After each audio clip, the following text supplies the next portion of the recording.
एक रंगीन तोता एक शाखा पर छोटी माइक्रोफोन पकड़े हुए है।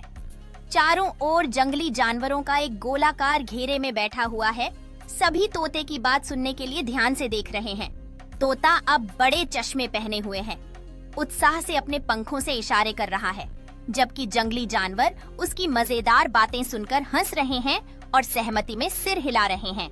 तोता थोड़ी देर के लिए नाटक करते हुए चारों ओर देखता है, फिर अपनी ही मजेदार बात पर हंसते हुए बाकी जानवरों को भी हंसाने लगता है। तोता अब एक छोटी सी ताज पहने हुए है, खुशी खुशी शांति वार्ता के अंत की घोषणा कर रहा है, जबकि जानवर तालियां बजाते हैं और उनकी नई दोस्ती के लिए समर्थन दिखाते हैं। तोता अब जश्न मनाने वाले नृत्य का नेतृत्व कर रहा है, अपने पंखों को फड़फड़ाते हुए और चारों ओर घूमते हुए, जबकि सभी जंगली जानवर एक साथ नाचते और हंसते हैं। तोता अब अपनी जंगली दोस्तों के बीच एक पेड़ की शाखा पर बैठा है, एक छोटे ट्रॉफी को पकड़े हुए है जिस पर सर्वश्रेष्ठ हास्यकार लिखा है और सभी उसके हास्य और नेतृत्व कौशल के लिए ताली बजाते हैं।